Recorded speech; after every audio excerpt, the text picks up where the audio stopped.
I'm pregnant. For many, those two words are so exciting and life transforming in such a wonderful way. And yet, for others, those two words can be the most devastating and terrifying. I'm Sharon Betters, and I am the host of this Help and Hope podcast produced by Mark Inc. Ministries. And today I have the privilege of speaking with Lovette Vassar, who knows the joy of pregnancy. She knows the joy of giving life, but she also knows the grief that can come from hearing those words. Lovette has experienced deep grief over the termination of two of her pregnancies. And because of that sorrow, and because of the peace that she has found, she is passionate about helping other women find recovery after abortion. And it is such a privilege for me to have this conversation with Lovette. I am so grateful for the life-giving words that you are going to hear. And so, Lovette, thank you so much for joining us today. And thank you that you are going to share your story. And so before we get into the story that really we want to zero in on, can you tell us a little bit about your life right now? Well, Sharon, thank you so much for having me here with you guys. I am a mother of 7. I'll start there. And been married to my husband for over 20 years. It's so important that I say I'm a mother of 7 because I have 5 children on earth and 2 in heaven. And so going through this journey, that's something that I talk to women about. Make sure that, even your wording should change. You have to acknowledge those children, whether they was lost in miscarriage, whether they were lost with abortion, or whether they passed away some type of way. You acknowledge those children. So I always say I'm a mother of 7. My oldest son is 26. My youngest child is 11. And I work at Hope Pregnancy Center here in Killeen, Texas. And I love every second of it. I mean, to come to a place where you can share the gospel, pray with people, and it's your job. You can't think of somewhere better to work at. I'm just blessed to work here. You mentioned that you work at the pregnancy center, and I know that we're doing this interview. You're there, and yes, you mentioned boxes behind you. Tell us a little bit about that. Some of the ministries. Yes, it's really awesome. We have these great boxes behind us because they are filled with brand new UGG boots. And anybody who knows fashion, Uggs are very expensive. And so one of the local shopping places on post, because I stay near a military base, got the box UGG boots and realized that the writing on it was wrong. It said satin bows and it wasn't a satin bow. And so they brought all the boots to us and said, hey, why don't you give these to the ladies that come in? Well, can you imagine coming in and $80, $100 UGG boots? It's just like, hey, it's for you. And I mean, they offer so much here at the Pregnancy Center, from parenting classes to diaper service, free ultrasound, free pregnancy tests. And the biggest part to me is the love that's greeted at the door. So I think about when I was 16, 17, I didn't know of a pregnancy resource center to come to where somebody would just pour into me maternity clothes, baby clothes. And all of it's ran by donation. Godly people. So you mentioned when you were 16, you didn't have a place like that. So that's a perfect bridge into your story. So tell us a little bit about your journey from a teenager and how those words, I'm pregnant, struck fear into your heart. Well, I'll start with saying I've been in an abortion clinic 3 times in my life. The first time was when I was 16, and I would have aborted my beautiful son when I found out I was pregnant. It was like, you're 16. What do you have to give to a child?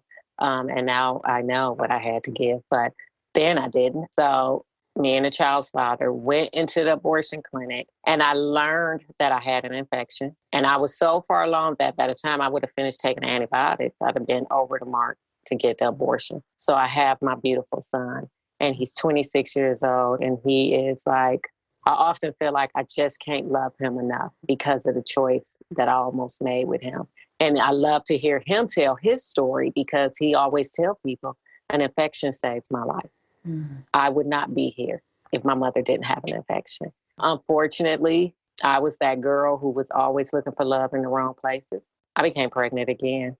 And because my mother was our sole provider, my father was kind of in and out. She was like, there's no way you're bringing another baby to this house.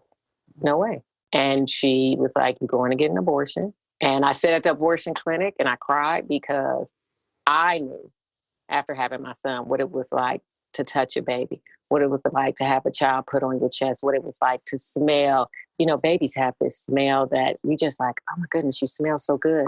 Um, and so I knew what that was like. And I kept telling my mom I wanted to have my baby. And she was like, no. She said no. We went to the clinic. I cried. The nurse at the abortion clinic brought me back out to my mom and said, she keep crying. We cannot do it. And I felt like that was my out. But my mother gave me a stern look like, you have to get that abortion. You cannot bring another baby into this house. So I went back the next day, cried in the parking lot, and went inside and had the abortion. And the nurse said, she just keep kicking. And I don't know if she knew she said she, but I knew that was my daughter's last fight for life. Now, and you hear that story and you think, man, that was so traumatic. But I got pregnant again. And so it's almost like it became routine. I knew what to do. You cry in the parking lot and then you go in there and win an Oscar, act like nothing's wrong. And the funny thing is, none of us looked at each other while we sat in the waiting room. All of our heads were down. And I remember when I had my son and you sit in the waiting room waiting to see your doctor, you picking up magazines, you talking to other ladies, like, well, how far along are you? And it's just so exciting. But in the abortion clinic, there was none of that. It was tears, it was sadness. The best way I can think of it is when you walk into a funeral home. Nobody's talking. Nobody's talking at all. Press forward, all my kids know my story. They are like my biggest supporters, my kids and my husband. They support me through it all, where Satan told me, you tell people, they going to convict you and they going to point their finger at you. And I told people and they loved me. And I thought, that's a huge lie, Satan. That's a huge lie that he tell people. When you describe an abortion clinic, and I mean, you just paint such a devastating picture of grief, and it's a place of death. And even though our culture is demanding that it's a right, and we've seen some really horrific displays of even joy, and laws that are being passed that say a woman can abort her baby up to the day that baby is due. And I mean, we know if we don't have our heads in the sand, we know that we live in a terrible time for babies. Like you are out there fighting and making a big difference. And so what would you say to a woman who, or a teenager, a child really, who is facing the pressure, who is experiencing the pressure from those around her? You have to have this abortion. I mean, you were a child.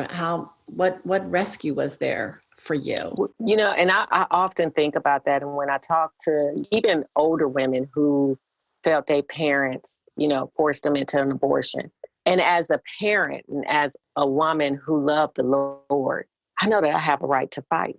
And often one of my favorite verses in Proverbs, what it says, what seems like the right path can lead to death, and when the laughter fades, the heartache remains.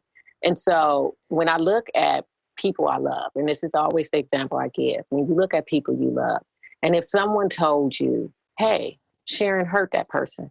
I know you love them, but go ahead and hurt them. You wouldn't do that. You would fight tooth and nail for that person. And so I always use the example of my children that I have now. If anybody was to ask me, hey, hurt your son or take your son's life, that would never happen. I would fight. So I encourage them to fight for what they believe in, and many women, the first thing they do, they hear, like you just said, Sharon, that the words of, oh, I'm pregnant, panic mode set in. Let's calm down. Pregnancy was never meant to be, oh, I'm pregnant. It's a blessing. It is a life. We know that he knew you when he was knitting you together in your mom's womb. He know the plans he had for you. All these words of encouragement. And so I always tell women to fight. Don't let the outside noise. Satan sometimes can seem so much louder than the truth. Don't let the outside noise come in. Touch your stomach. If everything was perfect for you, what would you want to have? And many girls say, a girl, a boy. What would you name her? And so during our whole conversation, if they give me a name, like we want to name our child Michelle, well, I don't refer to it as a baby anymore. I will say, so Michelle would just love, could you imagine if Michelle was looking at you right now? And so we make it very present This is not an embryo. This is not a fetus. This is a human being that has a name, so. You are amazing, Lovette. I love everything you're saying. It's so good. While you're talking, I'm even thinking of ways that we're going to get this word out there, because there's so many who need to hear what you are saying. Your love for that woman is coming through loud and clear. And that baby. All right, well, let's switch gears a little bit. You grew up in a family where you went to church, your family went to church, and yet I've heard you say that what happened at home didn't match what was going on at church. And so I'm wondering, how did that affect you, especially when it came to your view of abortion and, in your heart, knowing this wasn't the way that you wanted to go? It affected me tremendously because I took, how you did church. I'm going to say church because that's all we did was church. My parents never once taught us how to have a relationship with God. So when you only taught that going to church is nothing more than like going to the grocery store, or, having a relationship with God is like having a relationship with anybody. It becomes toxic. That's the best way I can describe it, because if I truly had that relationship with God, I know I would have fought. If my mother had that relationship with God, she wouldn't have taken me to an abortion clinic. When I think of that, I'm like, my mother loved me. I know she did. But if she would have known that I was going to try suicide afterwards, I was going to turn to drugs and drinking afterwards, and was going to become way more promiscuous, she wouldn't have taken me to an abortion clinic. But in order for her to know these things, she have to know our Heavenly Father. You just cannot go to church and treat it as a routine. You can't go to a building without the relationship. And when you come home and you see your father drinking and beating your mother, the two just don't match up. So it became, what is church? Who is God? Like, where he at? So it became fictional. It's just a fictional thing. It's a routine. Well, you met a man who you eventually married, and trying religion was next on your to-do list. My husband is my Ephesians 5:25. Love your bride like God loves the church. And he do. And my husband had a genuine relationship with Jesus Christ. So I was like, okay, well, that's what you do. But in the story, if you realize, I did exactly what my parents taught me to do. I did the routine. I didn't know what a relationship was like. If they raised their hands doing praise and worship, guess what, Sharon? I raised my hands too. Like, okay, had no clue what I was doing. And my husband would always say, you have to find your path. You have to find your path in this.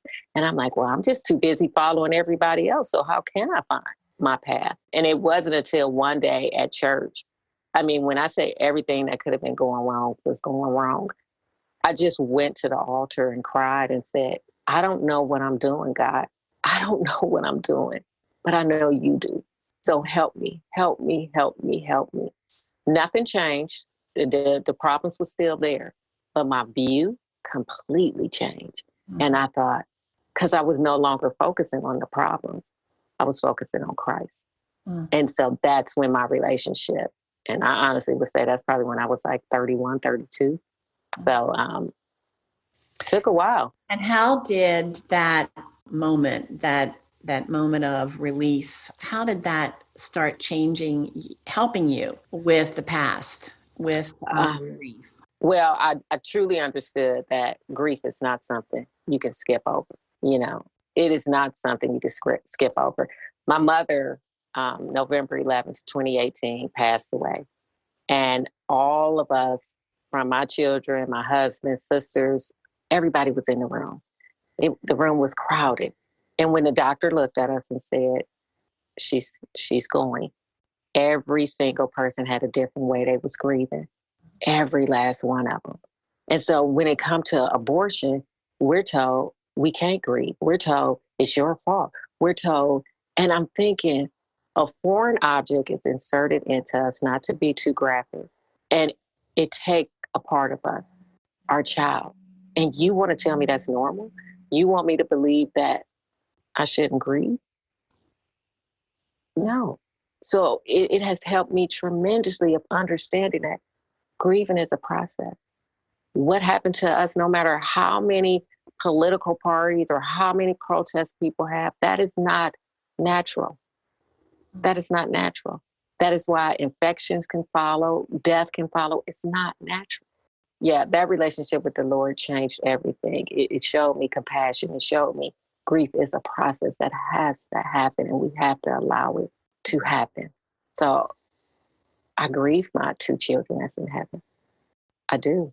And how does, I think you are describing some of the very powerful emotions that women experience, whether they are women of faith or not. Exactly. So how does your faith make a difference in the grieving and the regrets that you had?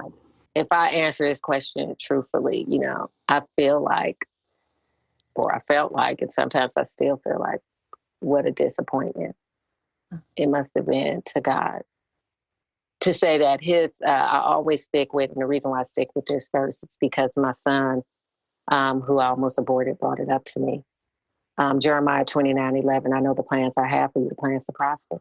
And my son asked me, who was I to cancel those plans? Our Heavenly Father has plans for each and every last one of us. So my faith shows me that I canceled those plans. That was never my place. I stood in front of God, where I always say, God, let me stand behind you. I stood in front of him and said, whatever plans you have for them, whether they're going to find the cure for cancer, whether they're going to be the first person to do this, I've decided that those plans aren't good enough. So my faith has definitely made me connect with the understanding of where my position is, and where God's position is. And Lovette, let's think of a woman, and you've probably done this 1,000 times or hundreds and hundreds of speaking with women who are feeling that extreme burden of guilt. And you use the word disappointment. How have you found freedom? Not that I think there's always a hole in our hearts. There's always going to be a hole in our hearts until we are completely restored by our Savior. But as you're walking this pathway, how do you find freedom that you're not just curled in a ball, tied up in knots because of the past? Freedom is huge. And freedom, I don't think come easily, because to get to the freedom, you got to expose the truth. And that's the hardest part of looking in the mirror at yourself and saying, this is what I did. I took my child's life. I've had so many women where I talk to them and say, okay, well, what happened? And one woman looked and she said, I'm a murderer. But that is the truth, And so when you deal with that truth, and then, that shame and that hurt and that guilt come over you, you take all of that and put it at the foot of the cross. And that's where you leave it. And like you said, there's always going to be a hole in your heart. I mean, that's part of the process of grieving. You may grieve for the rest of your life, but it get a little bit better and it get a little bit easier. And so when I can say my children's name that's in heaven, Deja and Dalvin, I get a little pep in my step, And so because I dealt with the truth of my action, I repented. I took it to my Heavenly Father. And man, when you take it to him, the chains, Sharon, come off. It's unbelievable, the freedom that you feel. You like, what? You can't even believe you gave Satan that type of power. You have acknowledged that it's a lifetime. I mean, you probably have days that are harder than others happen. But you have mentioned in your story that you went to a crisis pregnancy center to, I guess, work as a volunteer, and They sent you to an abortion recovery class or seminar or something. Tell us about that. How was that an aha moment for you? That was a very funny moment for me because I knew my background. And so I was like, I'm going to go to the pregnancy center. I'm going to, take on the world. Yes, I'm going to share my story. And I was going to share my story, but not all of my story. And the center director said, oh, we would love to have you. So at this time I was doing the girls' Bible study, and I thought, how dangerous is that? If one of these girls would have ever mentioned they had an abortion, or unplanned pregnancy, I wouldn't even known how to deal with that. So I come to the center, Hope Pregnancy Center. I sit down with the center director, and she asked me those words: "Have you ever had an abortion?" And Sharon, that was the first time I ever admitted to having 2 abortions, not just one. I admitted to, and I actually had to look around like, who said that? So I admitted to the 2 abortions. She was like, "I'm gonna send you to the retreat." I didn't know what the retreat was about. It's called Rachel's Vineyard Retreat. Had no clue what it was about, but I was like, okay, I'll go. And my husband, who I thought never knew I had the abortion, actually knew something was wrong, because with every pregnancy, when they asked the question, how many pregnancies, I would get so upset, like, well, how many did I write on the paper? Why are you asking me this question? And my husband would be on the sideline like, okay, what's wrong with her? And so he was like, you need to go. You need to go. And he was in Iraq at the time. And he called me and was like, I'm staying on the phone with you until you get there. And he did. And I got there, and I always tell the stories that butterflies kept landing on me. As soon as I got to the door, a butterfly landed on my shoulder. And all the women at the retreat was like, you're going to be transformed. You're going to be transformed. And I was just thinking, get the butterfly off of me. I don't know what y'all are talking about. Let's hurry up and get through with this. And I told my story. Saturday morning, you have to tell your story. And I was sick to my stomach. I didn't eat any Friday. I had a headache. And I told my story Saturday morning, and my headache went away. My appetite came. And that's the type of freedom that we was talking about earlier, that I was just like, oh my goodness. And then I was ready for butterflies to land on me, but they didn't. They would twirl around me. And I'm like, the transformation was already happening. They didn't have to land on me. So it was, it changed my life. So this is called Rachel's Vineyard? Yes, ma'am. Is this a national program? It is all over the world. That leads me right to the next question of what resources are available for women who are desperately needing to recover, as the word you used, when it comes to abortion. So crisis pregnancy centers, they are, yes. I think, just Google them, but Rachel's Vineyard, how would a woman find a retreat like that? Rachel's Vineyard has a website. It's under Dr. Teresa Burke. So you could just Google Rachel's Vineyard. It's amazing. They have them in China, in Africa. It's everywhere. So it would change your life. It would change your life. Then it's another Bible study that Pat Layton calls Surrendering the Secret, which is an 8-week Bible study. Rachel's Vineyard is a weekend retreat, but the 8-week Bible study is amazing as well. You can Google that as well. You have Forgiven and Set Free, which is a Bible study by Linda Cochran. I was trying to see if I had any flyers, but I don't. Linda Cochran, 8-week Bible study. They even have one, Linda Cochran also have one called Healing Fathers for the men who hurt from abortion as well. So it is great resources out there.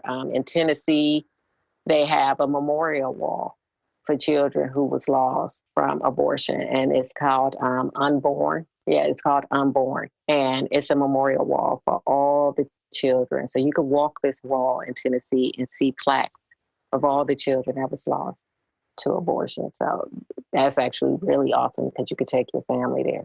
I did not know anything about that. That's profound. Mm-hmm. That's yes, wonderful. It is. Yeah.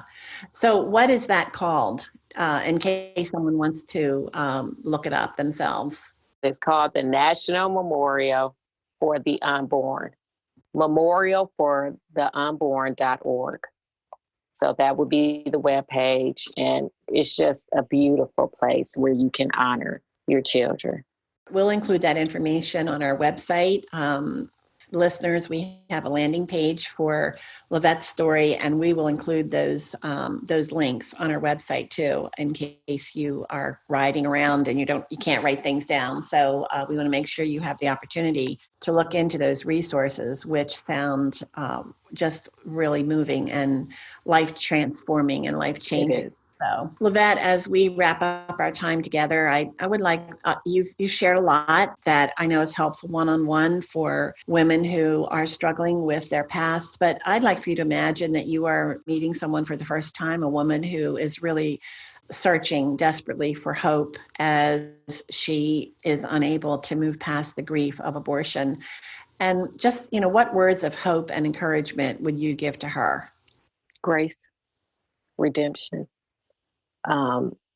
Satan would like for you to believe that there's no hope and will want you to wallow in the shame and the guilt. But we have a God that is greater than that. And he will give you an abundance of grace. And I always tell beautiful women that when we say an abundance of it, it means it overflows. It will be sufficient, and so just surrender to God. Surrender it all to God. And I promise you, you won't go wrong. You won't go wrong there. Thank you so much, Lovette. I'm Sharon Betters, and you have been listening to a conversation with Lovette Vassar. And this is a Help and Hope podcast produced by Mark Inc. Ministries. And there is no doubt in my mind that God is going to use Lovette's story to touch hearts, people that she'll never meet on this earth. And if you are one of them, we would love to hear from you. We'd love to pass on to Lovette your response to her story and encourage her in the way that she is really dying to self. She's a living sacrifice, offering life-giving words and hope to women who are struggling with the aftermath of abortion. You can find more resources like this when you go to markinc.org. That's markinc.org. Each one is free, and each one is designed to give help and hope to hurting people. We tackle life crises that are often experienced in isolation, from terminal illness to grief, to raising special needs children, to adultery, to sex trafficking. And we even have a special series for military families that have ministered to people all over the world. So you can go there and browse the library, and you can access each one of these free of charge. But let's face it, it costs money to produce these resources, and we are able to offer them free of charge because people share in our passion to offer help and hope to hurting people, and they do so with their giving. They support us with their giving. And so you could also help us. You can safely give at markinc.org. I hope that you'll prayerfully consider how you can partner with us in ministry. So thank you so much, and thank you for listening.